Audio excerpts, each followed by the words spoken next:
Assalamu alaikum. This is Department of English, Government Postgraduate College, Attock. I am Sheheryar Khan, and we we are having this second lecture on Ashbery's melodic trains.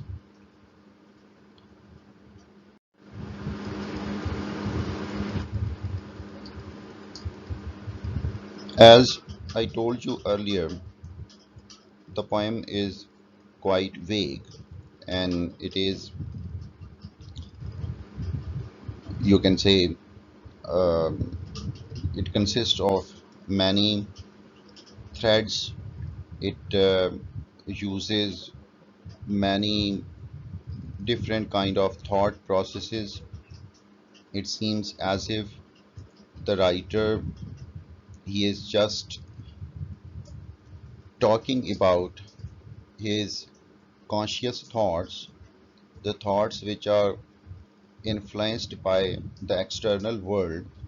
And when he um mean the external scenes or the external events, the events that are happening around him, he associates them with his thoughts and comments upon them.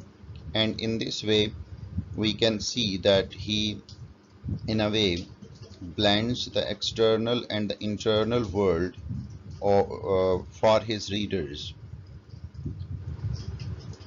In the previous lecture, we discussed that how the poem is a postmodern poem in which the relativity is one of the main focus of the poet.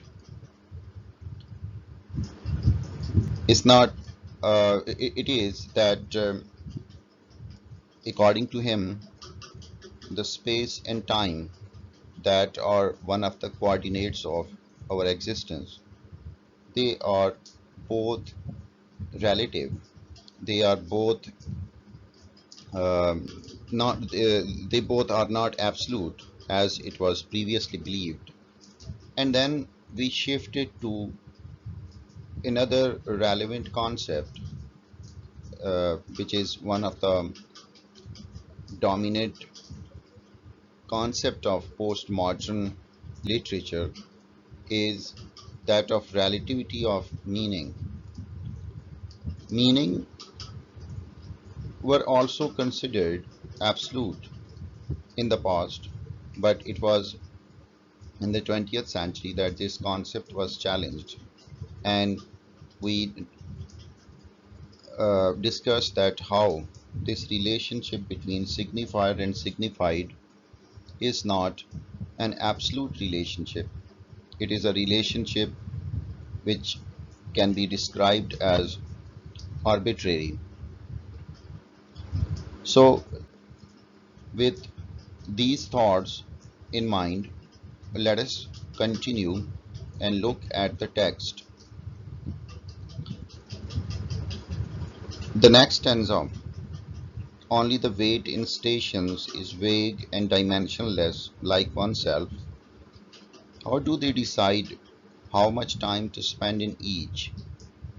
One beings to suspect there is no rule or that it is applied haphazardly. Sadness of the faces of children on the platform, concerns of the grown-ups for connections, for the chances of getting a taxi, since these have no timetable. To get one if you can find one, though in principle you can always find one, but the segment of chance in the circle of certainty is what gives these leaning tower of Pisa figures their aspect of dogged impatience, banking forward into the wind. In short, any stop before the final one creates clouds of anxiety, of sad, regretful impatience with ourselves, our lives, the way we have been dealing with other people up till now. Why could not we have been more considerate? Now, in these lines, If we analyze them, then we can say that there are three major ideas that can be explored. The first idea is that of the self and its vagueness. Self, the human self, the self that we call I, means when I talk about myself and I refer to myself as I, and I have a kind of an imaginary self or an imaginary person when I talk about I. I is not just the body, my body, but it is something that in my mind I have constructed over the years, over my experiences that I went through, and thus I formed an image of myself in my mind, and that image basically it is not something concrete or material. It actually does not exist. Now, the self, it was in the past, if we look at the philosophical or religious or other social forms of knowledge, self was considered as something solid, as something concrete, something which has an actual existence. But in the 20th century, with the development after Freud and Lacan, we now know that self is just an imaginary construct, and it is vague. Vague in the sense that uh, it does not have any proper dimensions. It does not have any kind of proper ontological or existentialist parameters. Um, Moreover, if we look at this self, it is also not stable. For example, if we analyze our lives, we will come to know that with every passing moment, we are changing. I am not what I used to be when I was 5 years old, and when I was 10 years old, I was not like I was when I was 5 years old. With the experience of growing up, we gather different kind of data related to lives, data related to uh, other, you can say, aspects of life, and those that experiences it changes us. Then also we perform different roles in our society, and those roles also require that we behave in a different way in a different relationship. For example, one's behavior as a son or a daughter is different from one's behavior um, with a friend or with a colleague, and so on. So in this way, self it is vague, and this is what the poet wants us to see, that how even though self is considered to be something that is concrete and it has very powerful existentialist parameters, but actually this is not so. The second thought that comes into mind is that of desire and anxiety. If we read about the concept of desire that existed in the ancient philosophy, especially in that of Gautam Buddha, the way he, in his books or in his teachings, the way he described desire, that desire is something um, that is not related with need. Need is that um which is the requirement of your body without which you cannot live, like that of hunger. It is a basic need of us. We cannot survive without eating. But desire is something which is more related with excess. Excess in the sense that we always want more beyond our need. When need exceeds its limit, then we have desire. Now, in the 20th century, Lacan demonstrated that desire in its nature can never be satisfied. And because it can never be satisfied, it creates anxiety and depression. And in this way, um, it,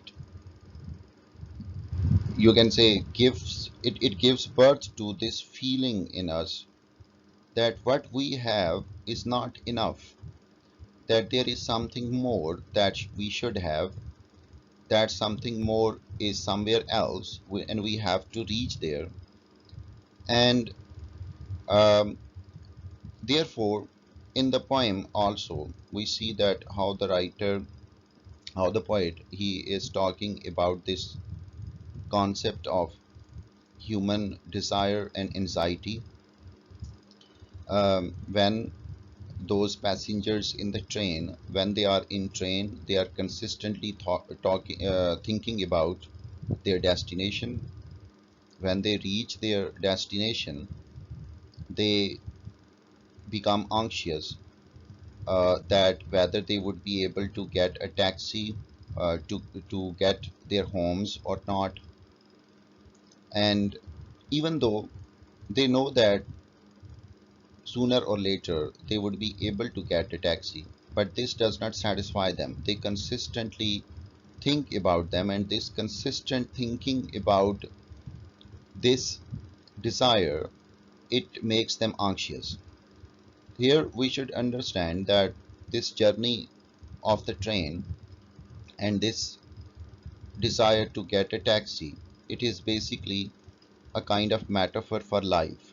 That how um, life, it is also a kind of journey, but instead of the present phase of the journey, we consistently think about the next phase.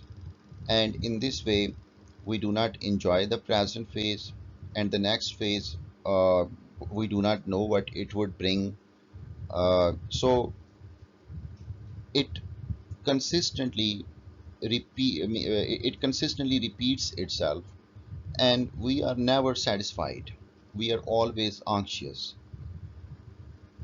Um, and then the third point in these lines is that the poet talks about the last station, and last station, metaphorically speaking, might be death. That until we reach the final station, we continue to be anxious and depressed. Um, in life, there is no satisfaction. That satisfaction, we always think that that satisfaction lies ahead. It is just some meters away from us, and we consistently think that if I take one more step or two more steps, I would be closer to my destination or my happiness, my desire. But actually, this is not so. It never happens. When a person takes those two steps, he realizes that the desire, it lies still further, and now he again takes one or two steps towards that desire, and when he reaches there, he soon realizes that no, the desire is also not here, it is further ahead, and it goes on and on.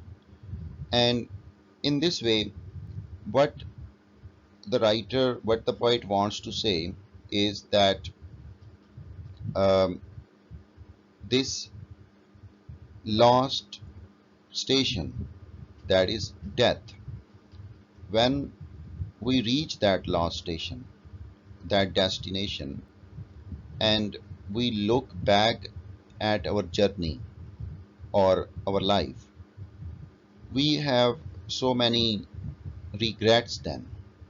The reason is that we realize that in the destination was nothing. Destination in itself was not important. And what was important was the journey, the way we approached it.